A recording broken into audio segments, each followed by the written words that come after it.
Teman-teman, sebelum nonton jangan lupa ya, klik like, subscribe, and share. Cinta hadir untuk menyatukan perbedaan.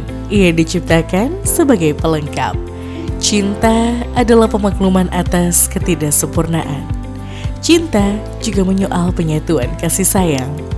Cinta merupakan perihal janji setia antara dua insan. Namun yang terpenting, cintalah sang jurumudi yang akhirnya mengarahkan kemana hati akan memilih. Viewers, bagi kalian yang sering scroll akun TikTok pasti familiar dengan sosok pria berotot ini. TikTokers viral yang memiliki tubuh kekar ini kerap diundang sebagai bintang tamu di beberapa acara di televisi. Tak hanya rajin membuat konten memamerkan badan besar dengan ciri khas dada jedak-jeduk, pria 33 tahun ini juga kerap membuat konten komedi bersama sang istri tercinta. Yap, penasaran bagaimana kisah cinta mereka berawal? Bersama-sama kita saksikan perjalanan kisah cinta yang sweet dan inspiratif dari konten kreator sekaligus komedian Dimas Manggara dengan istri tercinta Tami Sinaga dalam Love Story.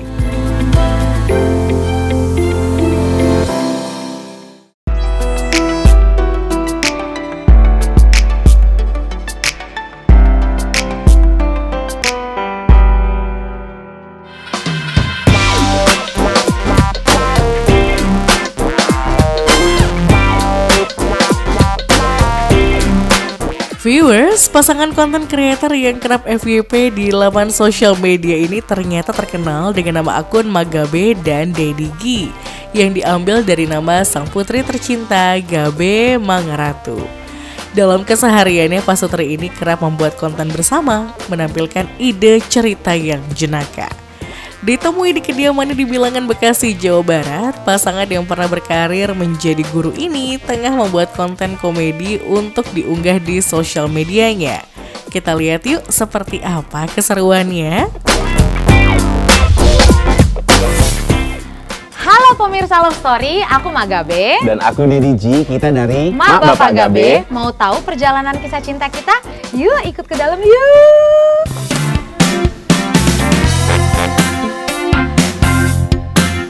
Halo pemirsa, jadi hari ini seperti biasa kita akan ngonten ya. Dan kita ngontennya di rumah kita ya, nggak di mana-mana. Biasanya paling kita ambil spot-spot di ruang tamu, di meja makan, di dapur, kadang juga di kamar tidur. Dan biasanya sebelum kita ngonten, kita tuh udah saling brief dulu nih. Dan kita brainstorming mengikuti apa yang lagi tren dan lagi happening di dunia internet saat ini. Dan kalau sekarang kita mau ngonten, ada teman-teman di sini yang ngikutin trennya cuak.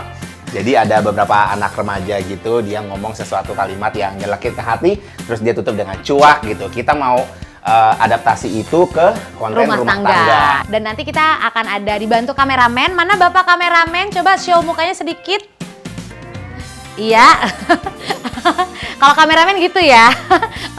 Terus habis itu paling sih biasanya kita tuh dibantu dengan alat-alat yang ya masih seadanya ya, paling lampu sama mic gitu untuk bikin jadi lebih lancar.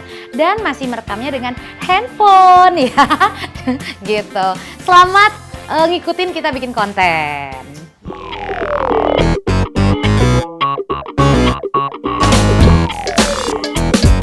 Nah ini kita siap-siap, yang sekarang kita lagi nggak pakai kameramen, jadi kita pakainya tripod. Ikutin terus ya. Nyuruh istri resign tapi nggak dikasih jajan, cuaks. Suami suruh jangan boros tapi paket istri datang terus, cuaks.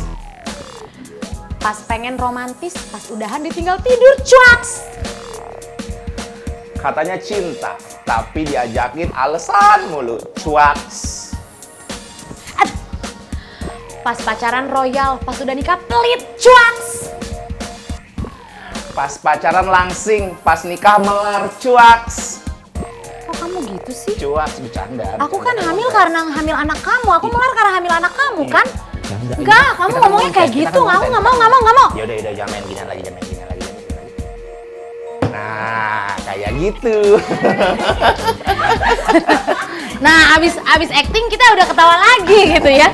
Jadi jangan semua kontennya diperagakan di rumah kepada suaminya.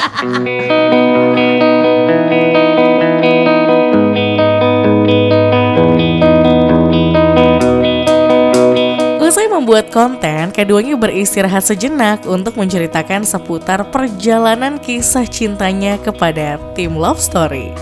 Lantas, bagaimana cerita awal mula perkenalan dua insan ini? Berikut penuturannya. Jadi kan waktu di kampus itu, dia ini kan badannya udah termasuk besar ya di kampus. Waktu masih kuliah juga udah. Nah, aku tuh bukan perempuan yang suka sama cowok berotot gitu. Jadi ceritanya tuh saya tuh hitungannya paribannya dia. Pokoknya ceritanya panjang lah ya, hitungannya pariban gitu. Jadi panggilnya gini, Iban, Iban. Jadi semua orang dengar. Semua orang dengar satu kelas. Jadi tuh satu fakultas tuh tahu dia tuh PDKT sama saya. Nah gitu. Jadi kayak nih orang nih bercanda apa PDKT ini beneran apa bercanda sih gitu. Jadi kebanyakan tuh dia dicuekin. Mungkin karena sudah fasenya mau serius ya, meskipun masih kuliah gitu, tapi udah pandangannya tuh visinya tuh memang mau menikah. Jadinya cari yang selain itu, dicari juga yang dalemannya bagus gitu. Emang kamu lihat daleman? Iya, maksudnya yang dijemur. Maksudnya Dijemur di asrama. dalamannya tuh karakternya, sifatnya gitu. Kalau yang kita kan sering kerja bareng, di situ sih yang bisa ngenalin, oh ternyata dia tuh mature banget ya buat cewek-cewek seumurannya. Di kala yang lain tuh nanya dia tuh solusi. Dia memang dari dulu leader terus di kampus berbagai organisasi gitu-gitu. Orangnya aktif dan baik, tegas, dewasa. Mungkin karena aku biasanya sama orang yang childish, minta diemong. Ternyata kalau dapat yang setara, aku ngelihat ini kayaknya penolong yang sepadan nih, gitu. Makanya kita lanjut dan ternyata nggak ada ininya, nggak ada yang lain yang masukin tender, nggak ada yang nggak ada yang jebol. Jadi ya udah ini terus gitu. Usai menjalani PDKT, keduanya sepakat berpacaran tepat di tanggal 7 Januari 2011. Hubungan sejoli ini berlangsung hingga 6,5 tahun sebelum akhirnya memutuskan menikah. Lantas apa yang menyebabkan Tami dan Dimas menjalani pacaran dalam jangka waktu yang lama? Nah di kampus kita itu pendidikan guru itu tipenya tuh student loan. Jadi program student loan setelah kita kuliah ada tanggung jawab yang harus kita selesaikan berupa ikatan dinas. Nah jadi dia ikatan dinasnya di Karawaci waktu itu, aku di Palembang gitu. Dan itu 5 tahun. Nah jadi itulah yang bikin kita LDR 5 tahun. Kita memutuskan untuk nikah sih akhirnya di tahun 2014 sih gitu. Kan pas kita di tengah-tengah LDR, tapi kan setiap 6 bulan sekali pulang, dia kan lagi liburan anak sekolah. Dan karena sekolahnya tuh cara liburnya tuh kayak anak sekolah internasional, jadi lumayan panjang sebulan gitu. Jadi kita bisa ketemu sebulan. Disitulah lama-lama tuh kita bisa decide, iya deh kayaknya kita memang harus bareng-bareng. Kan kita memang dari awal juga niatnya nggak buat main-main gitu. Aku tuh tipe pacarnya yang kita nggak ada WhatsApp apa, tapi paling tiap malam kita doa bareng yang gitu. Terus sekali seminggu doang teleponannya. Kan video call nggak semurah sekarang ya. Sekian tahun yang lalu gitu, kuota masih mahal gitu. Jadi kita tuh nggak video call pacarannya. Mana ada sleep call sampai ninggalin malam-malam. Aduh nggak bisa kayak gitu, mahal. Gaji guru kecil. Jadi kita banyakin ngobrol memang. Jadi kita bisa meskipun teleponannya cuma sekali 2 kali seminggu, tapi tiap teleponan tuh minimal 3 jam, 4 jam gitu. Dan literally kita ngobrol gitu. Sejak sebelum menikah, keduanya sudah terbiasa hidup struggling. Saat memutuskan hubungan ke jenjang yang lebih serius, keduanya pun kompak mengumpulkan biaya menikah secara bersama-sama, tanpa bantuan orang tua. Karena emang kita dituntut tuh harus mandiri. Jadi dari muda tuh karena kondisi kita dituntut harus lebih mandiri dan emang lebih awas ya. Karena dia tuh basicnya udah yatim piatu dari SMA kelas 2 gitu. Nah aku sendiri memang karena satu dan lain hal usaha orang tua nggak berjalan sebagaimana yang diharapkan. Jadi ya memang sejak kuliah pun kita udah harus peka gitu ngelihat peluang gitu. Gimana ya biar bisa ini. Dan ya nikahan Batak itu kan ya mahal ya. Nggak bisa ngasih makannya cuma 10 orang.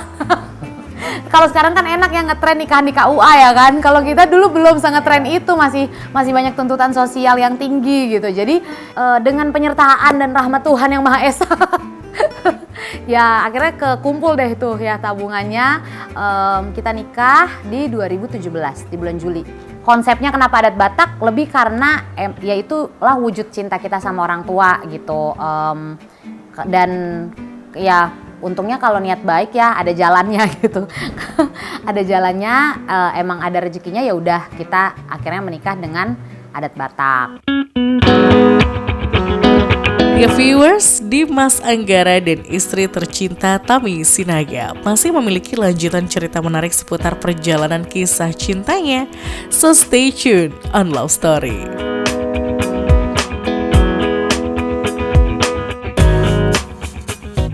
Jangan lupa ya, klik like, subscribe, and share.